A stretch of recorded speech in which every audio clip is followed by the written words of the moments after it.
कोई लापरवाही नहीं। अच्छा, जिन चीजों को मैंने अपना नहीं समझा, तो जब उनको अपना नहीं समझा तो फिर उन पर जान लगाने में, माल लगाने में, वक्त लगाने में हिचकिचाहट। और थोड़े को भी बहुत समझा, जिसको अपना नहीं समझा उस पर जान, माल, वक्त लगाने को थोड़े को भी हमने बहुत समझा, और जिसको अपना समझा उस पर सब कुछ लगाने को भी थोड़ा समझा, क्योंकि ये मेरा है। और जिसको अपना नहीं समझा उस पर थोड़े से को भी बहुत समझ लिया कि जी मैंने ये कर दिया, मैंने ये कर दिया, मैंने ये कर दिया। जिस चीज को अपना समझा उसका नुकसान नुकसान नजर आया, और उसके नुकसान से तकलीफ हुई, दुख हुआ, दर्द हुआ, बेचैनी हुई। और जिस चीज को अपना नहीं समझा उसका नुकसान नुकसान नजर नहीं आया, और उसके नुकसान से कोई दर्द, कोई तकलीफ, कोई परेशानी नहीं हुई। जैसे मेरी औलाद चली गई। अब जिसकी औलाद गई है दुनिया में, शायद इससे बड़ा गम उसके लिए कोई नहीं। और ऐसा गम जो बरसों नहीं भूल सकता, ऐसा गम जो बरसों उसके आंखों के आंसू खुश्क नहीं कर सकता, ऐसा गम जो महीनों उसके चेहरे पर मुस्कुराहट नहीं ला सकता। क्यों? औलाद मेरी है। अच्छा, कोई आकर के अभी आपको यह बताए कि जी फला मोहल्ले में फला साहब रहते हैं, उनके बेटे का इंतकाल हो गया, तो जबान पर एक जुमला आया, इन्ना लिल्लाहि व इन्ना इलैहि राजिऊन। अल्लाह ताला मग़फ़िरत फरमाए। लाओ भाई चाय लाओ। क्या भाई? क्यों? इसलिए कि वो मेरा नहीं है, वो औलाद मेरी नहीं थी। मेरी दुकान में अल्लाह ना करे आग लग जाए तो मेरी रातों की नींद उड़ जाती, दिन का चैन छिन जाता है। उसके नुकसानात और उसकी वजह से आने वाली परेशानियां चारों तरफ से घेर लेती, और सारे तज़किरे में भूल जाता हूं, अपनी सारी परेशानियां, तकलीफें सब भूल जाता हूं। क्यों? कि दुकान में आग लग गई, मेरी दुकान में आग लग गई।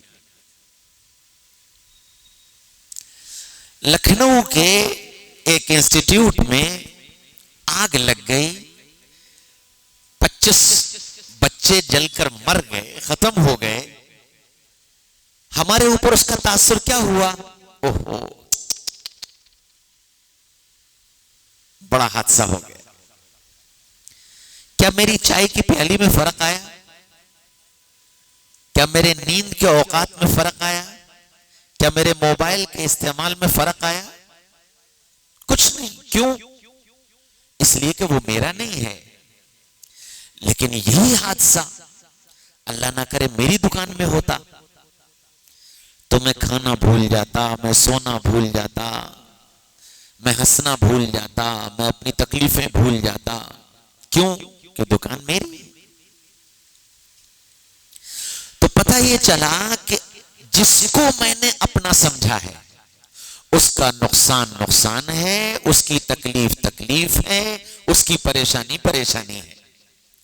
और जिस चीज को मैंने अपना नहीं समझा उसका नुकसान मेरी निगाह में नुकसान नहीं, उसकी तकलीफ मेरे निगाह में तकलीफ नहीं, उसकी परेशानी मेरी निगाह में परेशानी नहीं। बिल्कुल मेरे भाइयों, दोस्तों, अजीजों, बुजुर्गों, मेरा और आपका और हजरत सहाबा कराम रिज़वानुल्लाह ताला अलैहिम अजमईन का, इन दोनों का हाल दीन और दुनिया के मुकाबले में ऐसे ही है। हमने दुनिया को अपना समझा, औलाद मेरी, दुकान मेरी, मकान मेरा, कारोबार मेरा, पैसा मेरा, तो इन सारी चीजों का नुकसान मुझे नुकसान नजर आ रहा है। दीन को मैंने अपना नहीं समझा,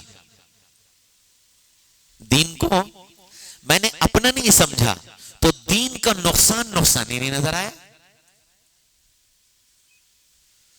दीन की कमी कमी नजर नहीं आई। क्यों? इसलिए कि दीन को अपना नहीं समझा। अगर दीन को अपना समझते, जैसे औलाद को अपना समझा था, तो फिर दीन की कमी हमको चैन से सोने न देती। दीन की कमी हमारे आंखों के आंसू खुश्क न होने देती। हमने दीन को अपना नहीं समझा। अच्छा, सहाबा के यहां सहाबा ने दीन को अपना समझा था, तो दीन की जरा सी कमी उन्हें बर्दाश्त नहीं थी, जरा सी कमी। सैयदना अबू बकर सिद्दीक रजी अल्लाह अन्हु की खिलाफत का जमाना है, और अतराफ मदीना के रहने वालों ने ज़कात देने से मना कर दिया कि जी बस अब तो अल्लाह के रसूल चले गए, इसलिए अब ज़कात का निजाम खत्म, अब हम ज़कात नहीं देंगे। लोगों ने आकर हज़रत अबू बकर को इत्तला दी, अमीरुल मोमिनीन फलां इलाके वाले ज़कात देने से मना कर रहे हैं। हज़रत अबू बकर सिद्दीक रज़ी अल्लाह अन्हु ने जमात बनाई कि जाओ और उनसे जाकर ज़कात वसूल करो, और उनसे ये कहो कि तुम ज़कात में रसूलुल्लाह सल्लल्लाहु अलैहि वसल्लम के ज़माने में जानवर की जो रस्सी दिया करते थे, हम उस रस्सी के साथ तुमसे ज़कात वसूल करेंगे। एक तरफ ये हुआ, दूसरी तरफ मुसलमा इब्न कज़्ज़ाब ने नबूवत का दावा कर दिया, तो वो कुछ लोग उधर जाने लगे, इस्लाम छोड़ करके मुर्तद होने लगे। उधर रोम के बादशाह ने हमला कर दिया, तो बड़े सहाबा उन्होंने हज़रत अबू बकर सिद्दीक रज़ी अल्लाह अन्हु से कहा कि अबू बकर जरा इस वक्त थोड़ा नरमी से काम ले लो, ये ज़कात वाले अगर ज़कात देने को मना कर रहे हैं तो थोड़ा सा आगे पीछे करके ले लेंगे, अभी इनको छोड़ दो, अभी ये दो महाज हैं, इनको देख लो। तो हज़रत अबू बकर सिद्दीक रज़ी अल्लाह अन्हु ने उस वक्त एक तारीखी जुमला फरमाया था। क्या कहा था? अयुनक़सुद्दीन व अना हय, कि दीन में कमी आए और मैं जिंदा रहूं, ये नहीं हो सकता। दीन में कमी आए और मैं जिंदा रहूं, ये नहीं हो सकता। हज़रत उमर रज़ी अल्लाह अन्हु ने यूं कहा कि उधर ज़कात वाले, उधर मुसलमा इब्न कज़्ज़ाब, इधर हिरक़ल, ये सब मुसीबतें एक साथ आन पड़ी हैं, और आप एक जमात वहां भेज दोगे, एक जमात वहां भेज दोगे, एक जमात वहां भेज दोगे, तो मदीना में कौन रहेगा? और अगर मदीना में किसी ने दुश्मनों ने हमला कर दिया तो क्या बनेगा? आपको किसी का ख्याल नहीं है, तो कम से कम अज़वाज मुतहरात का तो ख्याल कीजिए। तो हज़रत अबू बकर रज़ी अल्लाह अन्हु ने उमर के सीने पर हाथ मारा और यूं कहा, उमर ज़माने जाहिलियत में तो बड़े बहादुर बना करते थे, सुन लो, मदीना में कोई मर्द न बचे और जंगली जानवर मदीने में दाखिल हो जाएं और अज़वाज मुतहरात को फाड़ कर टुकड़े टुकड़े कर दें, और इनकी लाशों को कोई उठाने वाला न हो, और जानवर इनकी लाशों को खींच कर ले जाएं, अबू बकर ये तो बर्दाश्त कर सकता है, लेकिन दीन में कमी आए इसको अबू बकर बर्दाश्त नहीं कर सकता। क्यों? ये बात क्यों कही थी? इसलिए कि दीन मेरा है, इसलिए कि दीन मेरा है। हर मर्द, औरत, बूढ़ा, जवान, सबकी निगाह में दीन मेरा था, और जब दीन मेरा था तो फिर दीन पर जान का लगा देना, माल का लगा देना, औलाद का लगा देना, वतन का लगा देना, जमीन जायदाद का लगा देना, कारोबार का लगा देना, सब कुछ लगा देना उनके लिए आसान था, और उस लगाने को अपनी जिम्मेदारी ही नहीं समझा, बल्कि उसको अपनी सआदत समझा। सआदत समझा कि अल्हम्दुलिल्लाह मेरी औलाद लग गई, अल्हम्दुलिल्लाह मेरा माल लग गया। हर एक सआदत समझ रहा था। क्यों? इसलिए कि दीन मेरा है। अच्छा, जब उन्होंने दीन को अपना बनाया तो अल्लाह ने दुनिया को समेटकर उनके कदमों में डाल दिया। जब दीन को उन्होंने अपना बनाया तो अल्लाह ने दुनिया को समेटकर उनके कदमों में डाल दिया। और जब दीन को उन्होंने अपना बनाया तो फिर उनकी जिंदगियों से दीन सारी दुनिया में पहुंच गया, सारी दुनिया में पहुंच गया। हमने उल्टा किया, हमने उल्टा किया कि हमने दुनिया को अपना बनाया, हमने दुनिया को अपना बनाया और दीन को बेगाना कर दिया। तो जब हमने दीन को बेगाना किया तो दीन हमारी जिंदगियों से सिमट कर निकलता चला गया। हमारी जिंदगी से निकला, हमारी औरतों की जिंदगी से निकला, हमारी औलादों की जिंदगी से निकला, हमारे घरानों से निकला, हमारे माहौल से निकला, हमारे इलाकों से निकला, हमारे शहरों से निकला, हमारे मुल्क से निकला, निकलता चला गया। और जिस दुनिया को अपना बनाया था, ये दुनिया हमसे भागने लगी और हम दुनिया के पीछे पीछे भागने लगे। जिसको नबी पाक सल्लल्लाहु अलैहि वसल्लम ने फरमाया था, अद्दुनिया जीफतुन व तालिबुहा किलाब, कि दुनिया तो एक मुर्दार है और इसके पीछे भागने वाला कुत्ता है। हम दुनिया को अपना बनाकर, दीन को बेगाना बनाकर दुनिया से भी चले गए और दीन से भी चले गए। दुनिया को तो हमारा होना ही नहीं था, क्योंकि अल्लाह ताला ने दुनिया को दीन की परछाई बनाया है। दीन आएगा, दुनिया खुद ब खुद आएगी। जैसे इंसान चलेगा तो साया साथ चलेगा। ये नहीं हो सकता कि मैं चला जाऊं, मेरा साया यहां रह जाए। मेरा साया मेरे साथ चलेगा। तो दीन आएगा, उसका साया दुनिया है, तो दुनिया आकर रहेगी। और दीन अगर निकल गया तो फिर ये दुनिया हाथ नहीं आएगी। जैसे परछाई किसी के हाथ में नहीं आती। सारे जतन कर लो, आप परछाई को अपने कंट्रोल में नहीं कर सकते जब तक के असल कंट्रोल में ना हो। असल कंट्रोल में होगा तो परछाई भी कंट्रोल में होगी। और अगर असल निकल गया तो सारी ताकत लगा लेना, परछाई हाथ में नहीं आ सकती। ये तयशुदा बात है कि दीन अगर निकल गया तो दुनिया हाथ में नहीं आ सकती। और अगर आ भी गई तो इतना जलील करेगी, इतना परेशान करेगी, इतना रुलाएगी, इतना थकाएगी कि तुम थक हार जाओगे। मेरे भाइयों, दोस्तों, अजीजों, बुजुर्गों, आज पूरी दुनिया में उम्मत का मसला यह है कि उम्मत ने दीन को अपना नहीं बना रखा। सारी दुनिया को अपना बना करके जी रही है। और यही वजह है कि दुनिया का नुकसान इसको नुकसान नजर आ रहा है, दुनिया की परेशानी इसको परेशानी नजर आ रही है, दुनिया की तकलीफ इसको तकलीफ नजर आ रही है। 4 दिन दुकान पर ग्राहक ना आए, इसकी नींद हो जाती, इसको बेचैनी होने लगती कि ग्राहक क्यों नहीं आ रहा है।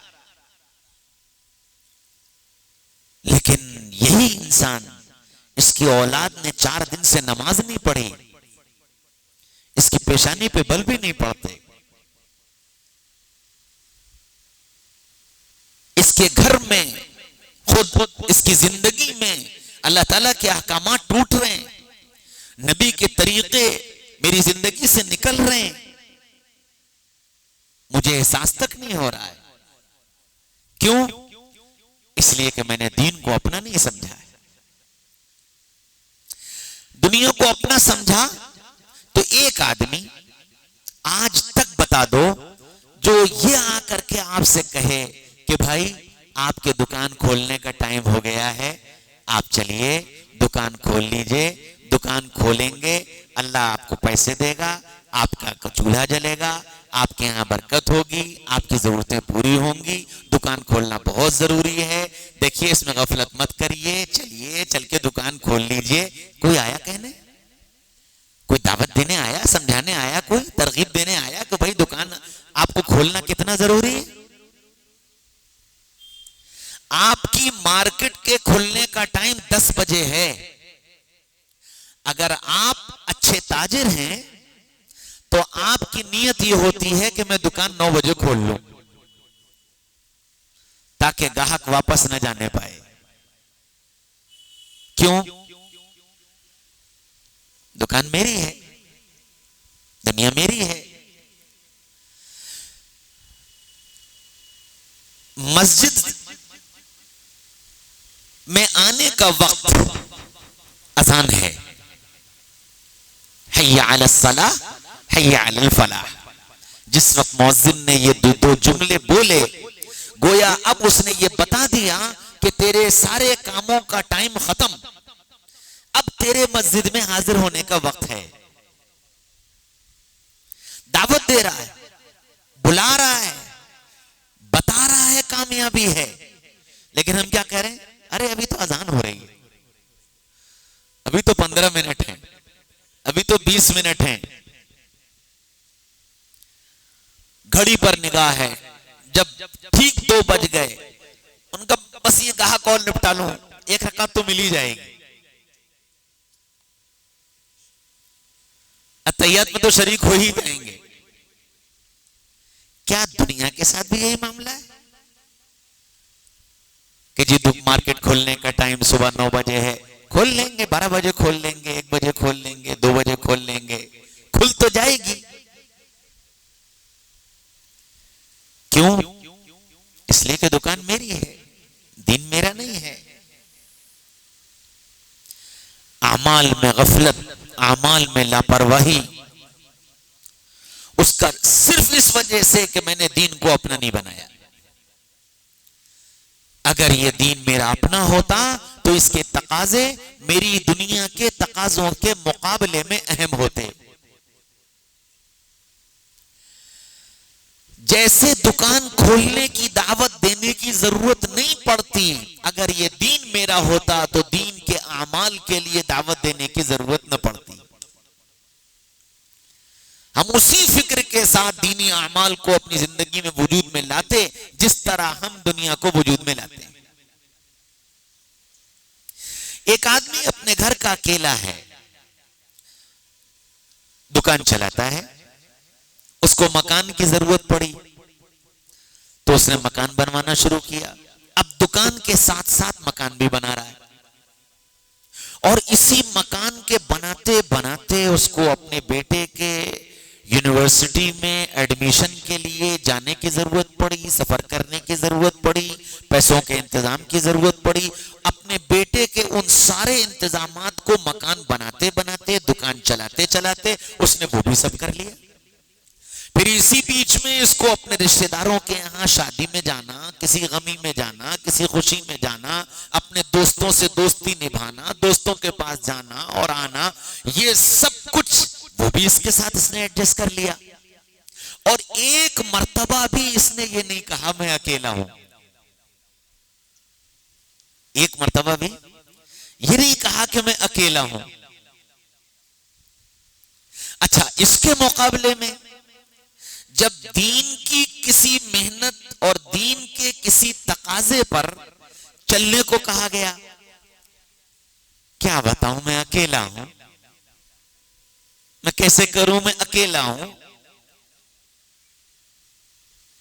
भाई हदीस की किताब पढ़ी थी, क्या बताऊं मैं अकेला हूं। गश्त किया था कि मैं अकेला हूं। किसी को ईमान की दावत दी थी, क्या बताऊं मैं अकेला हूं। कभी दुनिया के बारे में यह ख्याल आया मैं अकेला हूं, मैं दुकान कैसे चलाऊं, मैं साथ में मकान कैसे बनवाऊं, मैं साथ में बेटी की शादी कैसे करूं, मैं अकेला हूं। हम ये जानते हैं कि हम अकेले हैं, लेकिन मैं अपनी दुकान दुकान के चलाते चलाते बेटी की शादी के लिए खड़ा होऊंगा तो मेरे साथ देने वाले मेरे साथ खड़े हो जाएंगे। मकान बनवाने के लिए मैं खड़ा होऊंगा, मेरा साथ देने वाले मेरे साथ लोग खड़े हो जाएंगे। अच्छा, जो खड़े होंगे ये उनका एहसान मानेगा, ये उनका एहसान मानेगा। अल्लाह आपको जज़ाए खैर। ये काम तो मेरा था, ये काम तो मेरा था। मकान बनाना मेरी जिम्मेदारी थी, बेटी की शादी करना मेरी जिम्मेदारी थी। अल्लाह आपको जज़ाए खैर दे कि आपने उसमें मेरी मदद कर दी। और दीन के तकाजे को चूंकि मैंने अपना नहीं समझा, इसलिए उन्होंने नहीं किया, इसलिए मैंने नहीं किया। वो नहीं आए इसलिए नहीं हुआ, ये नहीं थे इसलिए नहीं हुआ। और मियां जो कमी आ रही है सब तुम्हारी वजह से, जो काम नहीं हो रहा है सब तुम्हारी वजह से, और जो ये ऐसा नहीं हो रहा है सब तुम्हारी वजह से। क्यों? इसलिए कि ये काम, इसको मैंने अपना नहीं समझा। अगर अपना समझता तो करने वालों का एहसान मानता कि अल्लाह तुम्हें जज़ाए खैर दे कि तुमने मेरा साथ दे दिया, वरना यह जिम्मेदारी तो मेरी थी। हज़रत सहाबा इकराम रिज़वानुल्लाहि ताला अलैहिम अजमईन ने दीन को अपना समझा। सैकड़ों वाक़यात हैं, सैकड़ों, जहां सहाबा ने यह पेश किया कि हमने दीन को कैसे अपना समझा। एक सहाबिया हैं रज़ी अल्लाह अन्हा, अल्लाह के नबी सल्लल्लाहु अलैहि वसल्लम एक जंग से वापस आ रहे हैं, पूरा काफिला वापस आ रहा है। वो उन सहाबिया को अपने घर वालों के अहवाल का इल्म नहीं हो पा रहा था, तो वो मदीना के दरवाजे पर जाकर खड़ी हो गई। पहला काफिला आया और पहले काफिले ने यह इत्तला दी, बहन तुम्हारा भाई अल्लाह को प्यारा हो गया, शहीद हो गया। फरमाया इन्ना लिल्लाहि व इन्ना इलैहि राजिऊन। ये बताओ अल्लाह के रसूल का क्या हाल है? कहने वो पीछे आ रहे हैं। फिर थोड़ी देर के बाद दूसरा काफिला आया, बहन तुम्हारा शोहर शहीद हो गया। कहने इन्ना लिल्लाहि व इन्ना इलैहि राजिऊन। ये बताओ अल्लाह के रसूल का क्या हाल है? कहने वो पीछे आ रहे हैं। तीसरा काफिला आया, बहन तुम्हारा बाप शहीद हो गया। कहने इन्ना लिल्लाहि व इन्ना इलैहि राजिऊन। ये बताओ रसूलुल्लाह का क्या हाल है? कहने वो पीछे आ रहे हैं। चौथा काफिला आया, बहन तेरा बेटा शहीद हो गया। कहने इन्ना लिल्लाहि व इन्ना इलैहि राजिऊन। ये बताओ रसूलुल्लाह का क्या हाल है? कि वो पीछे वाले काफिले में।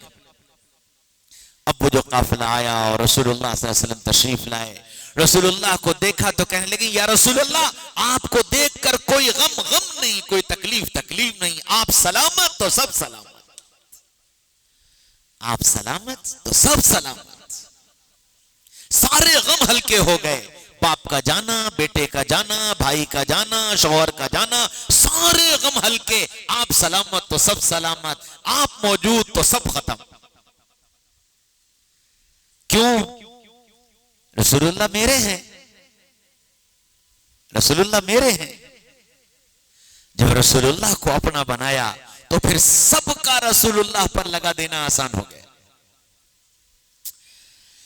हजरत हुसैन रजी अल्लाह अन्हु 9 मुहर्रम की रात, जुमेरात के दिन अपने सारे साथियों को जमा किया। खानदान वाले थे और मोहब्बत करने वाले थे, सबको जमा किया। कहने के देखो इनको सिर्फ मैं चाहिए, मैं इनको मिल जाऊंगा, तुमसे इनको किसी से कोई मतलब वास्ता नहीं।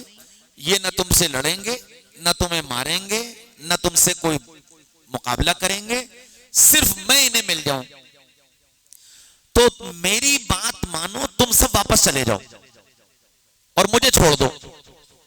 और मैं ये बखुशी तुमसे कह रहा हूं, मैं तुमसे नाराज नहीं हूं, मैं बखुशी तुमसे कह रहा हूं कि तुम सब अपने घर चले जाओ, मुझे छोड़ दो, मैं इनसे निपट लूंगा और इनको भी सिवाय मेरे और किसी से मुकाबला नहीं है।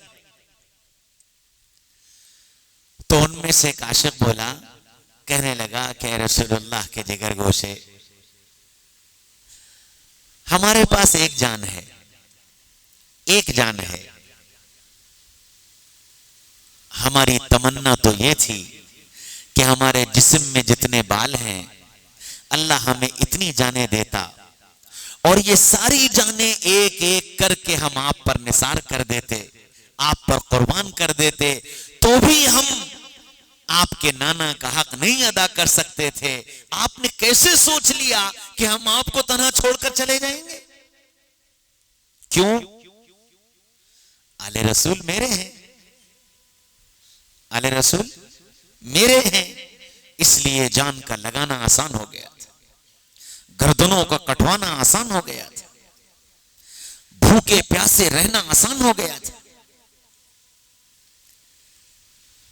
मेरे भाइयों, दोस्तों, अजीजों, बुजुर्गों, सहाबा की सीरत को आप उठाएं तो मर्दों में, औरतों में, सब में आपको ऐसे ही वाकयात मिलेंगे जहां ये पता चलेगा कि सहाबा ने और सहाबियात ने, घर के औरतों ने और बाहर के मर्दों ने कैसे दीन को और रसूलुल्लाह को और कुरान को और शरीयत को और आले रसूल को अपना बनाया था। और उस अपना बनाने के नतीजे में उनको कितनी बड़ी बड़ी कुर्बानियां देनी पड़ी। वो उन सारी कुर्बानियों को देकर दुनिया को ये दिखाकर और बताकर चले गए कि देखो, इस दुनिया में तुम जो जियोगे वो दीन को अपना बनाकर जियोगे तो अल्लाह तुम्हारी इज्जतों के फैसले फरमाएंगे। आज सारी दुनिया में इस उम्मत के मुकद्दर में जो जिल्लत लिख दी गई है उसकी सबसे बड़ी वजह यह है कि इसने दीन को यतीम कर दिया, इसने दीन को बेगाना बना दिया। आज मेरा और आपका, मर्दों का और औरतों का, सबका मसला यह है कि हमने अगर 5 वक्त की नमाज पढ़ ली, हमने अगर चेहरे पर दाढ़ी रख ली, हमने अगर सर पर टोपी पहन ली, हमने अगर जिस्म पर बुर्का डाल लिया तो हम ये समझते हैं कि हम दीनदार हो गए। हमने सिर्फ इन चंद आमाल का नाम दीन रख लिया है, हालांकि दीन नाम था मोहम्मद रसूलुल्लाह सल्लल्लाहु अलैहि वसल्लम की जिंदगी का। दुनिया में जितनी दीन की मेहनतें हैं उन सारी मेहनतों का मकसद यह था, जमीउ इहयाई मा जा बिही नबी सल्लल्लाहु अलैहि वसल्लम, जो कुछ अल्लाह के रसूल लेकर आए थे वो सबका सब सबकी जिंदगी में जिंदा हो जाए। ये मकसद है दीन की मेहनतों का। जिस लाइन से भी मेहनत की जाए, हर लाइन की मेहनत का नतीजा और हर लाइन की मेहनत का मकसद यह है कि जो कुछ रसूलुल्लाह सल्लल्लाहु अलैहि वसल्लम लेकर के आए थे वो पूरा का पूरा पूरी की पूरी उम्मत में जिंदा हो जाए। अब हम पूरी की पूरी उम्मत में पूरा का पूरा दीन जिंदा जब करेंगे जब ये पूरा का पूरा दीन मेरी जिंदगी में जिंदा होगा। और मेरी जिंदगी में पूरा का पूरा दीन आ जाए, उसके लिए पहली सीढ़ी यह है कि हमें इस दीन को अपना समझना पड़ेगा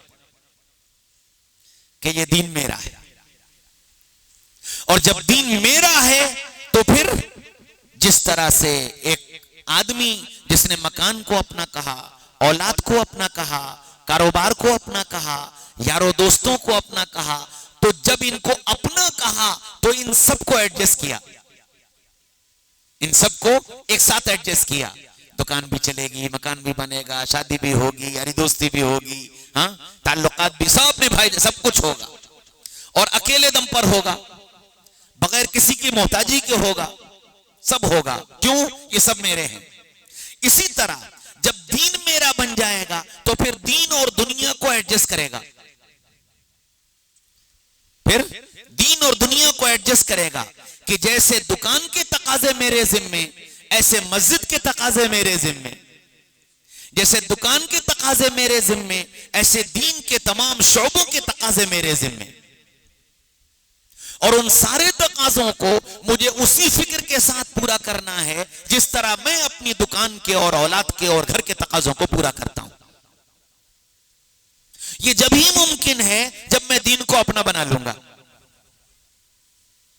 कि कुछ भी हो जाए मैं सब अपनी नींद कुर्बान कर सकता हूं, अपना खाना आगे पीछे कर सकता हूं, लेकिन अल्लाह के अम्र को छोड़ नहीं सकता।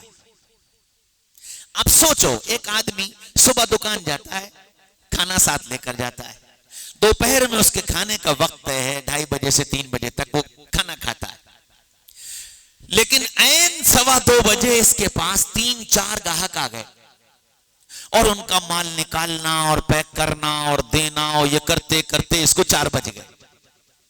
और अभी 4 बजे इसने एक सांस ली थी कि फिर ग्राहक आ गए और यूं शाम हो गई।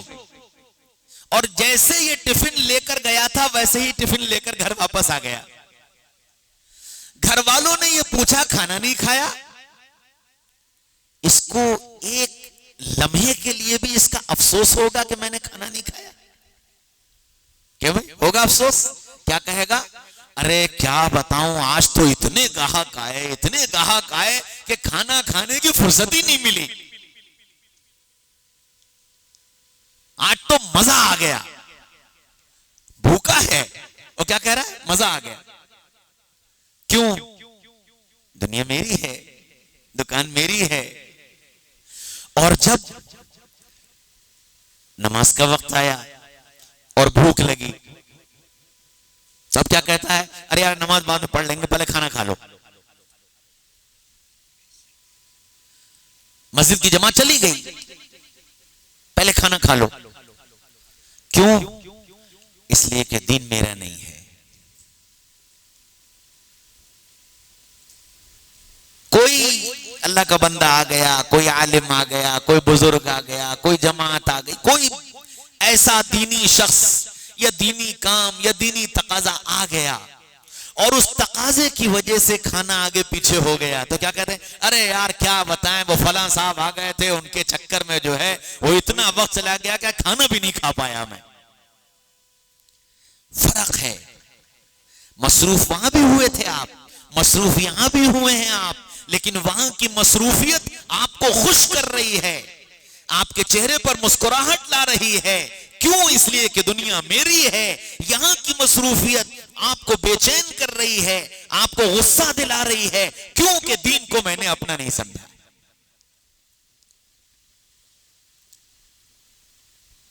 और इन्हीं सारी चीजों के साथ मेरी जिंदगी का इतना लंबा अरसा गुजर गया। अब जब मैंने दीन को अपना नहीं समझा, तो फिर ये बताओ कि हम किस मुंह से अल्लाह की मदद के मुंतजिर हैं? आप बताओ कि जिस चीज को मैंने अपना समझा ही नहीं, तो फिर हम ये कैसे उम्मीद लगाए हैं कि ये हमारा साथ देगा? भाई अल्लाह को हम अपना बनाते, रसूलुल्लाह को हम अपना बनाते, कुरान को हम अपना बनाते, शरीयत को हम अपना बनाते, और फिर हम कहते अल्लाह आप मेरे, मदद आपके जिम्मे। अल्लाह कुरान आपका मेरा, मदद आपके जिम्मे। शरीयत आपकी मेरी, मदद आपके जिम्मे। अल्लाह आप मेरे, मैं आपका, आपके जिम्मे है कि आप मेरी मदद फरमाएं। जब हम अल्लाह के नहीं बने तो अल्लाह हमारी मदद क्यों करेगा? सहाबा अल्लाह के बने थे। कैसे बने? एक जमात हज़रत उमर रज़ी अल्लाह अन्हु ने भेजी, 3000 की तादाद थी। दुश्मन ने चारों तरफ से जमात को घेर लिया और दुश्मनों की तादाद 1 लाख। अब ये जो 3000 थे ये कहने लगे कि ये मारे गए। तो वो जो उस जमात का सिपह सालार था वो मजमे में से बाहर निकला और बाहर निकलकर उसने आसमान की तरफ देखा और 3 मर्तबा आवाज लगाई, या रब्बी मोहम्मद उन्सुर उम्मत मोहम्मद, या रब्बी मोहम्मद उन्सुर उम्मत मोहम्मद, या रब्बी मोहम्मद उन्सुर उम्मत मोहम्मद। तीसरी मर्तबा ये जुमला उसकी जबान से निकला है और आसमान के दरवाजे खुले और घोड़सवार जमीन पर उतर आए। क्यों? दीन मेरा है, अल्लाह मेरे हैं, मैं जो अल्लाह से कहूंगा अल्लाह करेगा। ये जो कुरान कह रहा है ना, उदऊनी अस्तजिब लकुम, मुझसे मांगो मैं पूरा करूंगा। कब? जब तुम मुझे अपना बना लोगे। जब तुम मुझे अपना बना लोगे तो तुम्हारी जबान से निकले जुमले पूरे कर दूंगा। हदीस पाक के अंदर अल्लाह के नबी सल्लल्लाहु अलैहि वसल्लम ने फरमाया कि जब बंदा अल्लाह को अपना बना लेता है तो अल्लाह का मामला उसके साथ ऐसा होता है कि लौ अक़सम अलल्लाहि लअबर्रा, अगर वो किसी बात पर कसम खाकर ये कह दे अल्लाह तुझे तेरी इज्जत की कसम ये काम ऐसे कर दे, अल्लाह उसकी कसम को पूरा कर देगा। अल्लाह उसकी कसम को पूरा कर देगा। एक बुजुर्ग थे हज़रत मौलाना ज़करिया साहब रहमतुल्लाह अलैह ने अपनी आप बीती में लिखा है, उनका नाम था सूफी अब्दुल रब। वो एक स्कूल में टीचर थे। एक दिन जुमे की नमाज पढ़ने के लिए गए। उस दरमियान में इंस्पेक्टर ऑफ स्कूल का मुआयना करने के लिए आ गया। मुआयना, वो ईसाई था। वो आया, उसने पूछा अब्दुल रब साहब कहाँ हैं? प्रिंसिपल भी ईसाई था। उसने कहा कि जी वो नमाज पढ़ने गए। तो उसने कहा कि अच्छा वो नमाज पढ़ करके आए तो उनको मेरे पास भेजो। सूफी साहब अब नमाज से फारिग हुए, नमाज पढ़ करके पहुंचे तो चपरासी ने आकर के कहा कि आपको इंस्पेक्टर ऑफ स्कूल ने प्रिंसिपल ऑफिस में बुलाया है। ये गए तो इंस्पेक्टर ऑफ स्कूल ने ये कहा कि सूफी साहब आप स्कूल टाइम में नमाज पढ़ने नहीं जाएंगे। तो उन्होंने कहा कि नमाज पढ़ने तो मैं जाऊंगा, नौकरी रहे या ना रहे। उसने फिर कुछ सख्त अल्फाज कहे तो सूफी साहब को जलाल आ गया। उन्होंने कहा कि तुम अगर मुझको नमाज से रोकोगे तो जानते हो क्या होगा? तुम्हें नहीं मालूम? चलो मैं दिखाऊं तुम्हारे बेटे के साथ कब्र में क्या हो रहा है। और ऐसे जलाल से उन्होंने कहा कि प्रिंसिपल खड़े होकर के हाथ जोड़ करके कहना बस बस पादरी साहब बस बस। हजरत मौलाना ज़करिया साहब रहमतुल्लाह अलैह ने लिखा है कि सूफी अब्दुल रब साहब इस मकाम पर थे कि अगर सूफी साहब के साथ उस वक्त वो इंस्पेक्टर ऑफ स्कूल अपने बेटे की कब्र पर जाकर खड़ा हो जाता और सूफी साहब कह देते तो अल्लाह उनके कहने पर कब्र खोल करके उसे दिखा भी देता। हदीस है लौ अक़सम अलल्लाहि लअबर्रा। बहुत से बंदे ऐसे होते हैं जो बड़े परागंदा बाल होते हैं, कोई उन्हें जानता नहीं, कोई उन्हें पहचानता नहीं, लेकिन अल्लाह के यहां उनका मकाम यह होता है कि वो अगर अल्लाह की जात पर किसी बात की कसम खा लें तो अल्लाह उनकी कसम को पूरा कर दे। सहाबा सब के सब ऐसे ही थे। हाँ, बाद वालों में तो कोई कोई था, लेकिन सहाबा सब के सब ऐसे ही थे कि जो अल्लाह से कह दिया वो पूरा कर दिया। दरिया के किनारे पहुंचे और दरिया में कश्ती कोई थी नहीं और दरिया के पार जाना था। अपने साथियों से कहा कि 2 रकात नमाज पढ़ो और अल्लाह से मांगो।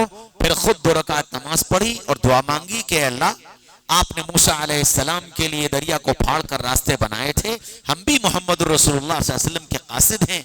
मूसा भी दीन की खातिर निकले थे, हम भी दीन की खातिर निकले हैं। दरिया के पार तेरे नबी के पैगाम को पहुंचाना है, हमारे लिए रास्ता निकाल दे। और ये कहकर अपने साथियों से कहा अपने घोड़ों पे बैठो और दरिया में डाल दो। सहाबा ने घोड़ा दरिया में डाल दिए और जब दरिया से पार लगे सहाबा कहते हैं खुदा की कसम हमारे घोड़ों के सुम तक नहीं भीगे थे। जो अल्लाह से कह दिया अल्लाह ने कर दिया। अल्लाह आज भी उसी ताकत के साथ मौजूद है। अल्लाह आज भी उसी ताकत के साथ मौजूद है। हमने अल्लाह को अपना नहीं बनाया है, हमने सबको अपना बनाया। सबके रूठने से हम परेशान हुए, सबके नाराज होने से हम परेशान हुए, लेकिन अल्लाह के रूठने और अल्लाह के नाराज होने से हम परेशान नहीं हुए। सबको मनाने की फिक्र की, अल्लाह को मनाने की फिक्र नहीं की कि मेरा अल्लाह मान जाए। अच्छा, सारी उम्मत नाराज करने पर लगी है तो वो चंद जो रोने वाले हैं ना, उन चंद रोने वालों से मसला हल हो नहीं रहा। उनका जाती तो मसला हल हो जाता है, लेकिन उम्मत का इज्तिमाई मसला जो हल नहीं हो रहा इसलिए कि इज्तिमाइयत ने अल्लाह को नाराजगी का ठेका ले रखा है। मेरे भाइयों, दोस्तों, अजीजों, बुजुर्गों, हम जब तक दीन को अपना नहीं बनाएंगे, जब तक अल्लाह को अपना नहीं बनाएंगे, जब तक रसूलुल्लाह को अपना नहीं बनाएंगे, और अपने का मतलब क्या होता है? अपने का मतलब आप खूब अच्छी तरह जानते हैं। दुकान मेरी है तो उसके साथ मेरा क्या मामला, और औलाद मेरी है तो उसके साथ मेरा क्या मामला, और मकान मेरा है तो उसके साथ मेरा क्या मामला, और बीवी मेरी है तो उसके साथ मेरा क्या मामला।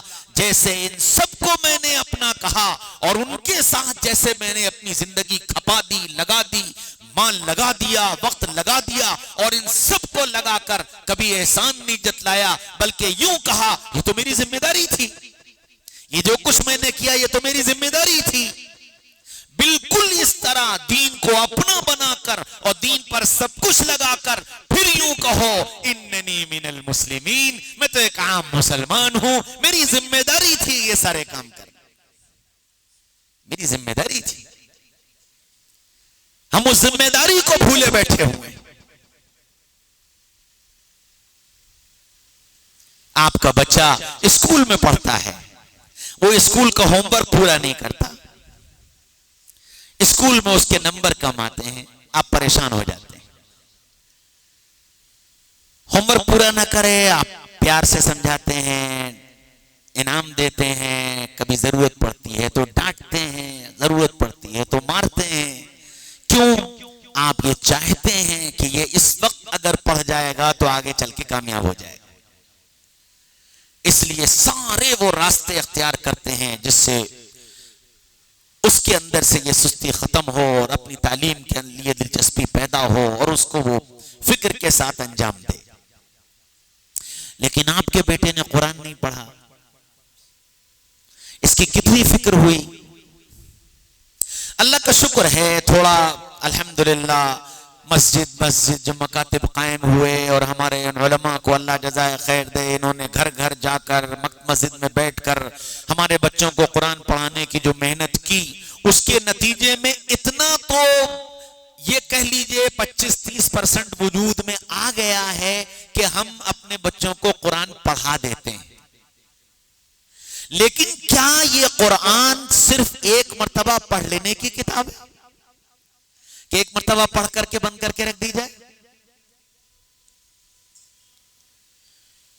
मेरा बच्चा आज 15 साल का है, कुरान 8 साल की उम्र में उसने पढ़ लिया था। अब ये 8 साल से और 15 साल की जो उम्र गुजरी, इस 7 साल के अरसे में उसके कुरान के पढ़ने की हमने फिक्र की कि भाई रोजाना का कुरान तुमने पढ़ा कि नहीं पढ़ा?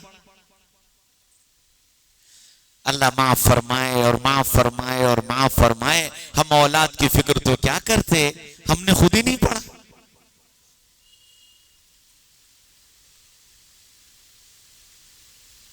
तीन दिन, 4 दिन, 5 दिन, 7 दिन हमारे गुजर जाते हैं। वो तो कहो अल्लाह का शुक्र है जुमा का दिन आता है हफ्ते में एक मर्तबा, तो अल्लाह ताला उस जुमे की बरकत से कुछ लोगों को कुरान उठाने की तौफीक दे देते हैं कि भाई आज जुमा है, लाओ कुछ सूरह कहफ पढ़ लें, आज जुमा है, लाओ थोड़ा कुरान पढ़ लें, मस्जिद में थोड़ा पहले आ गए तो लाओ कुरान पढ़ लें। रमजान आ जाता है तो अल्लाह ताला तौफीक दे देते हैं कि भाई चलो रमजान का महीना है, कुरान पढ़ लें। बाज लोगों ने लिखा है कि अगर अल्लाह ने ये जुमा और रमजान न रखा होता तो कुरान भी हमारे लिए ऐसे ही हो जाता जैसे ईसाइयों के लिए तौरात और इंजील हो गए। जैसे उन्हें अपनी किताबों के बारे में कुछ नहीं पता, एक लफ्ज नहीं जानते वो अपनी किताबों के बारे में।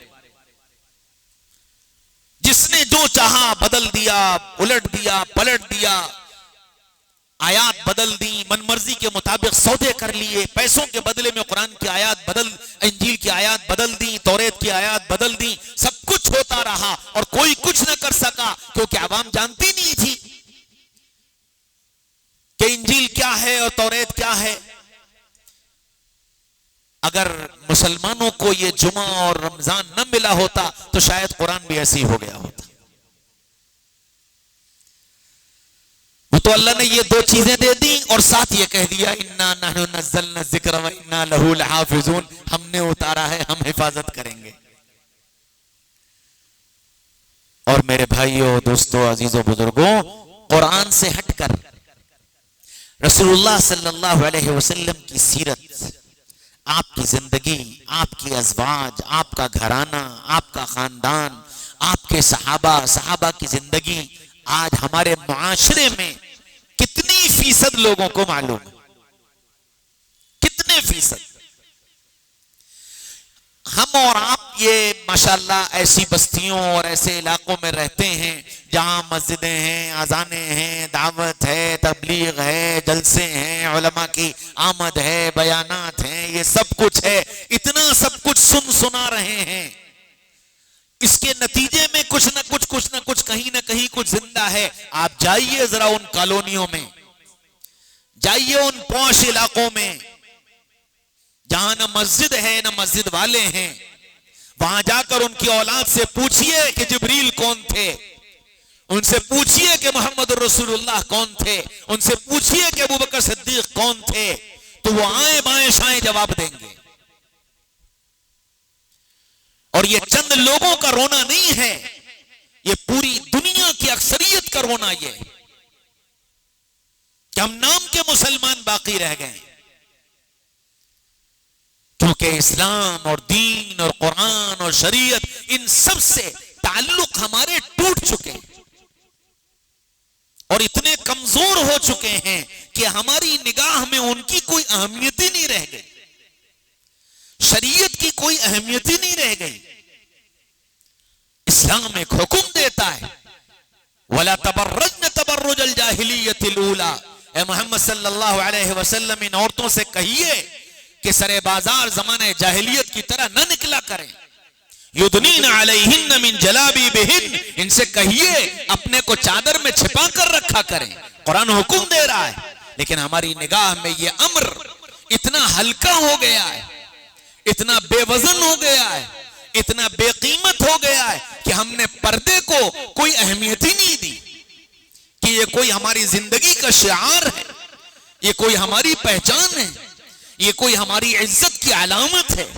हमने इसको समझ नहीं छोड़ दिया, बल्कि अल्लाह ताला माफ फरमाए, हाल ये हो गया कि हम पर्दे वालों को देखकर दकियानूस समझ रहे हैं, बैकवर्ड समझ रहे हैं, कम पढ़ा लिखा समझ रहे हैं, सोसाइटीज के साथ एडजस्ट न होने वाला समझ रहे हैं। और फिर दावा यह है कि अल्लाह की मदद नहीं आ रही। हमने इतना दीन को बेगाना बना दिया, इतना शरीयत से हम दूर हैं। कारोबार की किस्में और कारोबार करने का तरीका हमने मन मर्जी तय कर लिया है, जैसे दिल चाहे कारोबार कर लो, जो दिल चाहे कर लो। तिजारत का पूछना, तिजारत करने का तरीका मालूम करना, क्या शक्लें हलाल क्या शक्लें हराम, इसको पूछना हमने अपनी जिम्मेदारी नहीं समझा, इसको दीन का जुज नहीं समझा। सैयदना उमर रज़ी अल्लाह अन्हु के जमाने में बाहर से एक आदमी आया और आकर मदीना में दुकान खोल के बैठ गया। बाजार का जो जिम्मेदार था उसने आकर इत्तला दी, अमीर मोमिनीन एक शख्स बाहर का परदेसी है, आया है, उसने फला चीज की दुकान खोली है, उसने दुकान खोलकर बैठा हुआ है। फरमाया जाओ उसे बुला कर लाओ। उसको बुलवाया, उससे कहा दुकान बंद करके मेरे पास आओ। दुकान बंद करके आया, फरमाया कि यहां ठहरो, 3 दिन पहले बाजार में बैठने का और तिजारत करने का दीन सीखो, जब ये सीख लो फिर दुकान खोलना। हमने जरूरत ही नहीं समझी। बेटा बेटी, लड़का लड़की, शादी का वक्त आया, मेरी शादी का वक्त आया, मैंने शादी कर ली, मेरी औलाद की शादी का वक्त आया, मैंने औलाद की शादी कर दी। न मुझे मालूम न मेरी औलाद को मालूम कि शादी के बाद जिंदगी कैसे गुजारनी है, क्या करना है क्या नहीं करना है, किस चीज का अल्लाह ने हुक्म दिया, किस चीज का रसूलुल्लाह ने क्या तरीका बताया, इसकी तरबियत, इसको सीखना, इसको मालूम करना, इसको हमने दीन ही नहीं समझा। हमने शादी सिर्फ एक लज्जत के पूरा होने की चीज समझा है कि शादी कर लो, बच्चे पैदा हो जाएंगे, पल जाएंगे, औलादों की तरबियत, इसको सीखना ये कोई दीन का जुज है, हमने इसको दीन नहीं समझा। और ये सिर्फ इस वजह से है कि दीन को अपना नहीं समझा।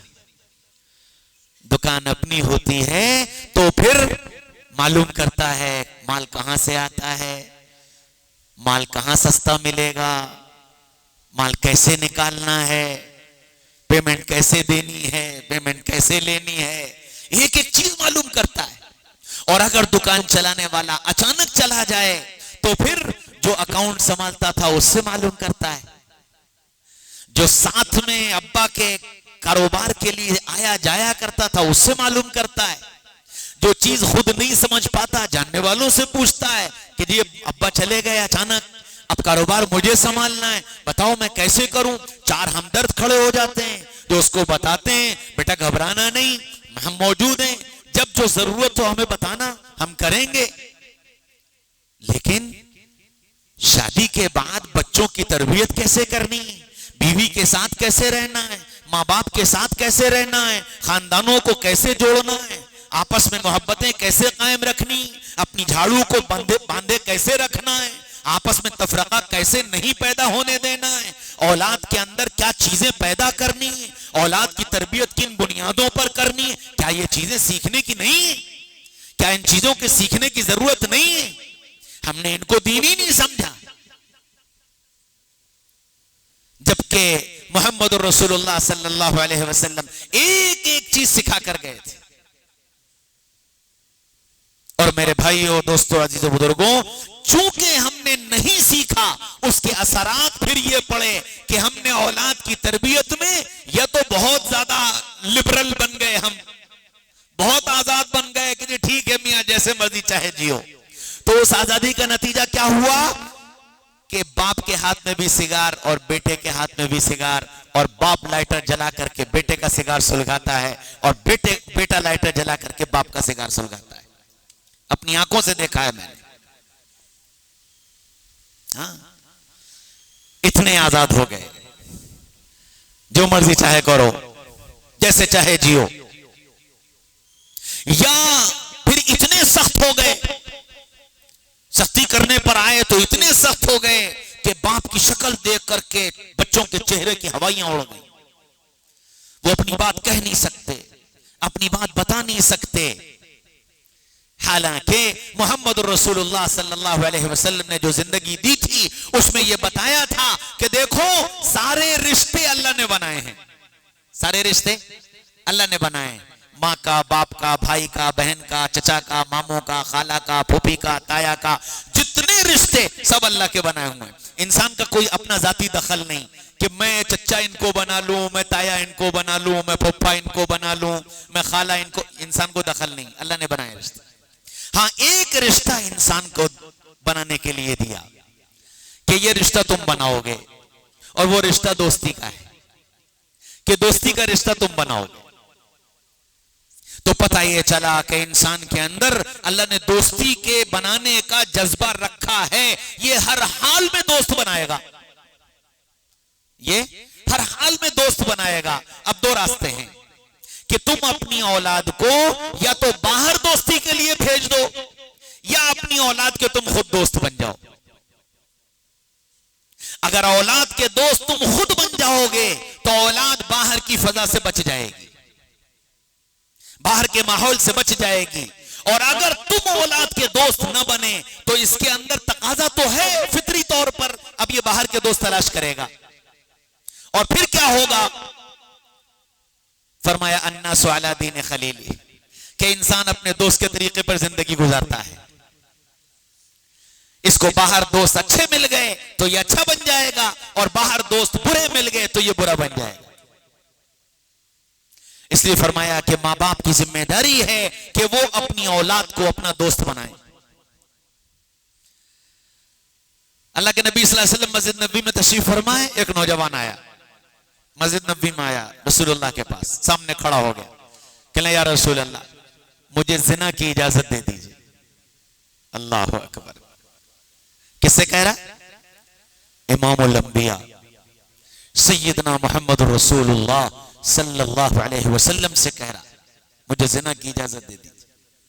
और कहां कह रहा है? मस्जिद नबवी के अंदर।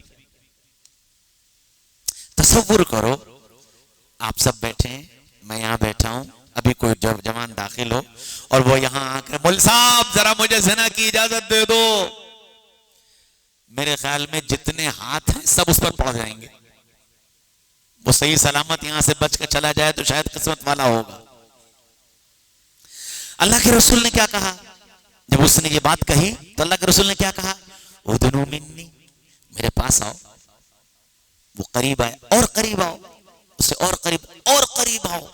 इतना करीब बुलाया कि रसूलुल्लाह के घुटनों से घुटना मिलाकर बैठ गए। हाँ आप बताओ क्या कह रहे थे तुम? या रसूलुल्लाह मुझे ज़िना की इजाजत दे दीजिए। फरमाया अच्छा एक बात बताओ, तुम्हारी बहन है? कहले हाँ है। कि अगर कोई मुझसे आकर तुम्हारी बहन से ज़िना की इजाजत मांगे तो? या रसूलुल्लाह मैं तो उसकी गर्दन मार दूंगा, उसकी हिम्मत कैसे हुई? फरमाया तुम जिससे ज़िना की इजाजत मांग रहे हो वो भी तो किसी की बहन होगी। अच्छा एक बात बताओ, तुम्हारी खाला है? कि नहीं हाँ या रसूलुल्लाह। अच्छा कोई तुम्हारी खाला से आकर मुझसे ज़िना की इजाजत मांगे तो? या रसूलुल्लाह मैं तो उसकी गर्दन मरोड़ दूंगा, उसकी हिम्मत कैसे हुई? फरमाया तुम जिससे ज़िना की इजाजत मांग रहे हो वो भी तो किसी की खाला है। रिश्ते गिनाए, रिश्ते गिना गिना कर सवाल किए।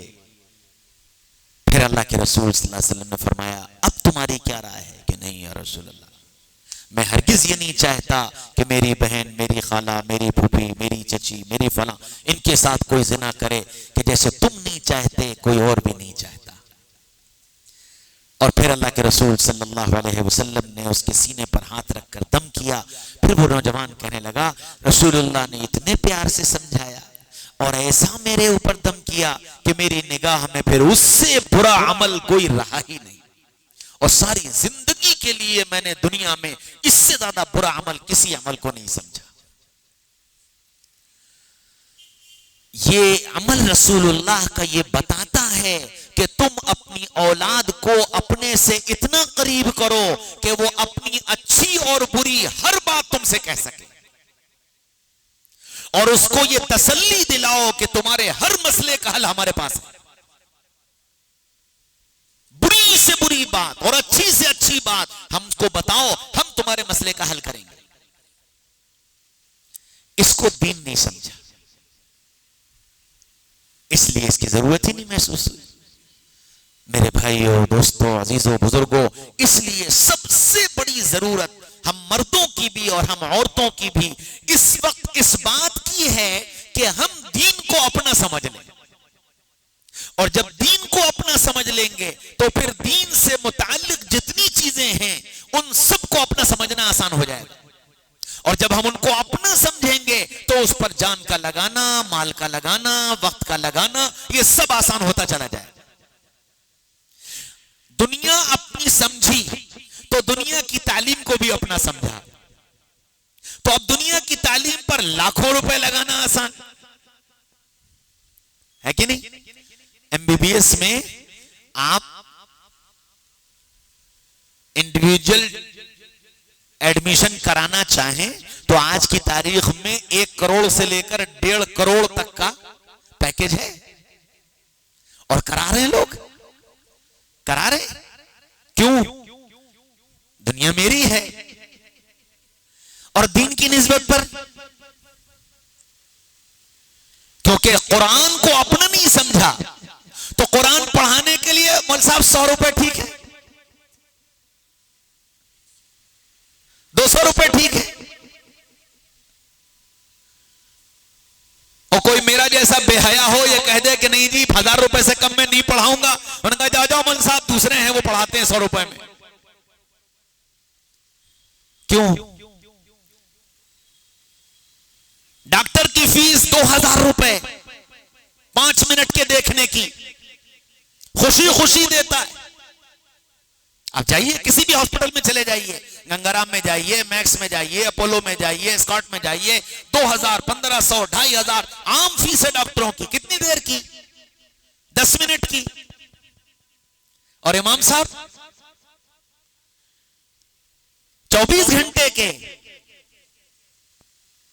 पूरे महीने के 5,000 ठीक है। और कोई मेरा जैसा बेहया हुआ, उसने कह दिया कि ना जी इतने में काम नहीं चलेगा, अच्छा रहने दो, हमें फला हाफिज जी मिल गए, वो 3,000 में तैयार। क्यों क्यों सवाल कीजिए अपने से, ये क्यों, ऐसा क्यों हो रहा है? हमने खुद अपने उलमा की, अपनी मसाजिद की, अपने दीन की, अपने कुरान की, अपनी शरीयत की अजमत सिर्फ अपनी निगाह में नहीं गिराई, बल्कि दुनिया की निगाह में गिरा दी है कि ये कैसी बेहैसियत कौम और कैसे ये बेतरतीब लोग कि इनकी निगाह में अपने मजहबी पेशवाओं की भी कोई अहमियत नहीं रह गई, जिनकी निगाह में अपनी मसाजिद की भी कोई अहमियत नहीं रह गई। एक डांस पार्टी का फंक्शन हो और उसमें आपको चीफ गेस्ट बनाया जाए, आप उसके एजाज और इकराम में 50,000 और 30,000 और 25,000 देने के लिए तैयार हैं, लेकिन मस्जिद में जब जरूरत आए तो जेब से 5 का सिक्का निकलता है। क्यों? मेरे भाइयों, दोस्तों, अजीजों, बुजुर्गों, मैं ये वो दुख बयान कर रहा हूं जो इस वक्त पूरी उम्मत का है, और पूरी उम्मत इस सानहे से गुजर रही है, और अफसोस ये है कि न ये समझ रही है और न इसको कोई इस पर झंझोड़ रहा है। कोई इससे ये कहने के लिए तैयार नहीं है कि तुम गलत कर रहे हो, तुम उठो यहां से, तुम लौटो अपने सही मकाम पर, अपने मनसब को पहचानो, अपने मकाम को पहचानो। जिन बुनियादों पर अल्लाह की तरफ से तुम्हारे लिए इज्जतों के फैसले होते हैं, उन बुनियादों को इख्तियार करो। कुरान ऐलान कर रहा है, वलिल्लाहिल इज्जतु वलिरसूलिही वलिलमुमिनीन वलाकिन्नल मुनाफिकीन ला यफ्क़हून। इज्जत अल्लाह के लिए, इज्जत रसूलुल्लाह के लिए, और इज्जत साहिब ईमान के लिए। फिर हम क्यों दलील हैं? फिर क्यों हम बेवकत हैं? फिर हम क्यों बेहैसियत हैं? और हमारी बेहैसियती अल-अमान अल-हफीज। आपने फुटबॉल देखिए, आजकल चल रहा है ना, वर्ल्ड कप चल रहा है, क्या चल रहा है, 2 टीमें, 22 खिलाड़ी और 1 बॉल, 1 फुटबॉल। इधर वालों ने लात मारी तो उधर चली गई, और उधर वालों ने लात मारी तो इधर आ गई। अच्छा, इधर वालों ने लात मारकर उधर के गोल में पहुंचा दिया तो इन्होंने जश्न मनाया, और उधर वालों ने लात मार के इधर पहुंचा दिया तो उन्होंने जश्न मनाया। फुटबॉल के मुकद्दर में लाते ही थी, जश्न ये मनाए, जश्न वो मनाए, कामयाबी इन्हें मिले, कामयाबी उन्हें मिले, वजारतें इन्हें मिले, वजारतें उन्हें मिले, कुर्सी इन्हें मिले, कुर्सी उन्हें मिले। फुटबॉल के मुकद्दर में लाते हैं, वो लाते ही खाती रह गई। हाय, इस वक्त इस उम्मत का भी हाल यही है। इसने लात मार दी तो उधर चले गए, उसने लात मार दी तो इधर आ गए। ये जीते तो उन्होंने जश्न मनाया, वो जीते तो उन्होंने जश्न मनाया, और इस कौम के मुकद्दर में सिवाय दरिया बिछाने के और कुर्सियां उठाने के और कुछ नहीं रह गया। और इस जिल्लत पे भी ये उम्मत खुश है। ऐसी बेहिसी, और ये सिर्फ इस वजह से है कि हमने दीन को अपना नहीं बनाया। अगर दीन को अपना बना लेते तो ये दुनिया और दुनिया के कुत्ते अल्लाह इनको कदमों में लाकर डाल देता। इसलिए मेरे भाइयों, दोस्तों, अजीजों, बुजुर्गों और मेरी प्यारी बहनों, सबसे पहली बात, इससे तौबा करो, माफी मांगो, और ये तय करो कि इंशाअल्लाह आज से दुनिया में दीन को अपना बनाकर जिएंगे, अपना बनाकर जिएंगे। और जब ये तय कर लोगे कि दीन को अपना बनाएंगे तो फिर खुद समझ में आने लगेगा क्या काम मुझे कब करना है। उसकी अहमियत खुद समझ में आएगी, नमाज की अहमियत खुद समझ में आएगी, कुरान की अहमियत खुद समझ में आएगी, जिक्र की अहमियत खुद समझ में आएगी, पर्दे की अहमियत खुद समझ में आएगी, शौहर के इताअत की अहमियत खुद समझ में आएगी, माँ बाप की खिदमत की अहमियत खुद समझ में आएगी, हलाल कमाई की फिक्र खुद समझ में आएगी, हराम से बचने की फिक्र खुद समझ में आएगी, फिर ये सारी चीजें खुद समझ में आने लगेंगी। करेंगे, सब करेंगे इंशाअल्लाह। इस नियत और इस जज्बे के साथ यहां से उठें कि इंशाअल्लाह अब तक जो हुआ अल्लाह से माफी मांगकर अब आइंदा अपनी जिंदगी को, जैसे मैं मकान को अपना समझता हूं, जैसे कारोबार को अपना समझता हूं, जैसे औलाद को अपना समझता हूं, ऐसे मैं दीन को अपना समझ करके जिंदगी गुजारूंगा। अल्लाह मुझे भी तौफीक नसीब फरमाए, आप सबको भी तौफीक नसीब फरमाए। कहने सुनने से ज्यादा अल्लाह मुझे भी अमल करने वाला बना दे और आप सबको भी अमल करने वाला बना दे। व आखिरु दअवाना अनिल हम्दुलिल्लाहि रब्बिल आलमीन।